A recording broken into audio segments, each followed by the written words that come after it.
Well, the government is setting aside an extra £2.1 billion to prepare for a no-deal Brexit. The money will be used to recruit hundreds more border staff, improve infrastructure at ports and carry out a public information campaign.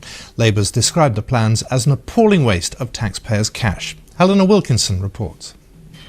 As time ticks away towards that October deadline, the government today ramped up preparations for a no-deal scenario. At a port in Essex this morning, the Chancellor, Sajid Javid, said they had to be ready. Look, in 91 days, we will be leaving the EU. We want to leave with a good deal, something that abolishes the undemocratic backstop. But if we don't get that good deal, we will be leaving with no deal. And since I arrived at the Treasury, I have turbocharged our preparations, both at the Treasury and helping across government, to prepare for no deal. Not because we want it, but we have to be prepared because we will be leaving on October the 31st. The Chancellor has announced £2.1 billion to go specifically on no-deal planning, on top of the £4.2 billion of Brexit preparation money already allocated when Theresa May was in charge. From the money announced today, £344 million will be spent on upgrading border and transport infrastructure. More border officers, 500 of them, will be recruited. Another £434 million will be spent on making sure vital medicines are available, and £138 million will go on a public information campaign.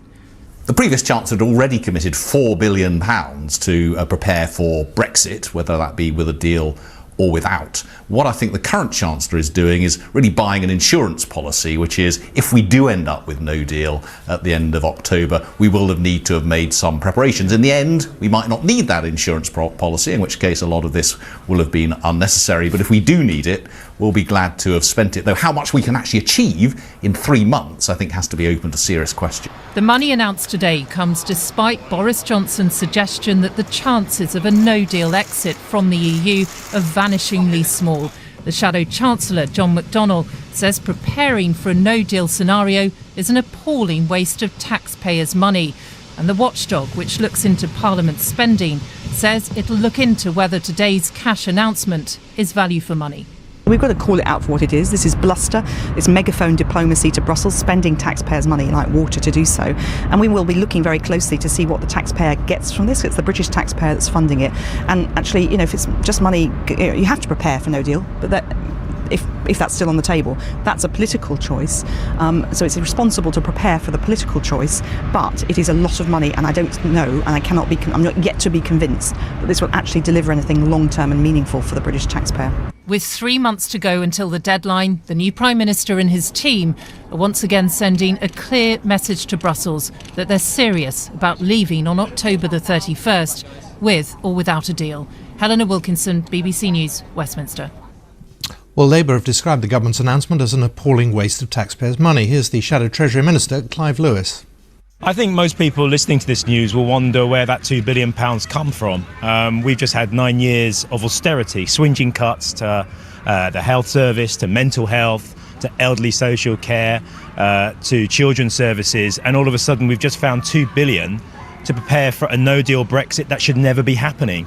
I know that no one voted for a no-deal Brexit back in 2016 in the referendum, and yet that's where this government is now trying deliberately to take us, and it's completely unacceptable. Let's speak to the Liberal Democrat MP, Christine Jardine, who joins me now from Edinburgh. Thank you for your time. The government says it wants to turbo boost preparations for a no-deal Brexit. This is the right thing to do, isn't it? No, it's all the wrong thing to do. You could go back through just about everything this government's done in the past 3 years, and it's very difficult to find anything they've got right. And this is yet another thing that they're getting wrong. £2.1 billion added on to what's already been set aside.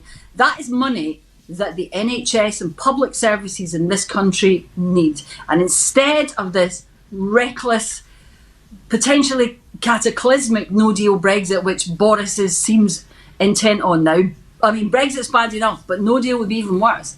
That money should be going into public services. And the only party that is giving us an option that would mean putting that back into public services and being able to have the medicines that we're now so worried about, the Liberal Democrats, because we just want to say enough and stop it. Well, I mean, you talk about a cataclysmic no-deal departure, but this is why the government is putting this money in, is to try and avoid the harder aspects of that moment.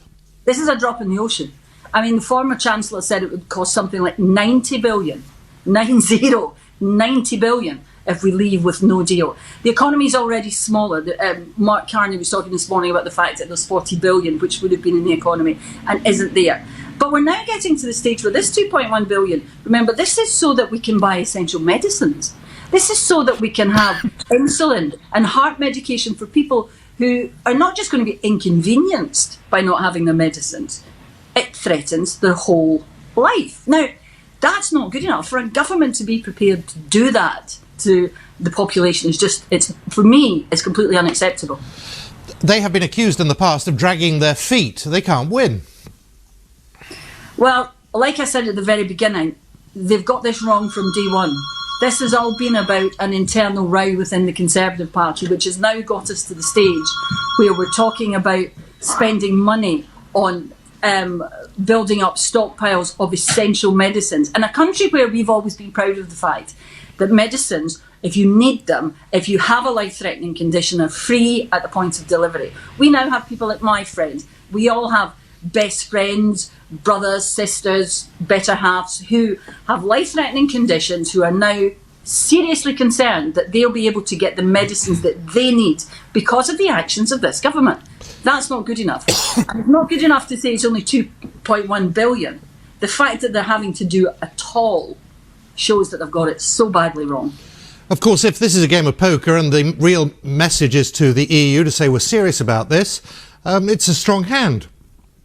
No, it's not. I mean, why are you picking? Why would a responsible politician, why would a responsible government play poker with the welfare of the people, which is what they are doing? And I've no time for the Labour Party either, because they're doing exactly the same. They're all playing poker with the welfare of the people of this country. They're also playing poker with all of us and saying, you know, oh, if you don't go for a deal which is not good for the country, then we'll go for no deal. That is just, to me, reckless. You do what is best for the country. You put the country's interest first. You put the welfare of the people first. You ensure that you have insulin, warfarin, vital medicine.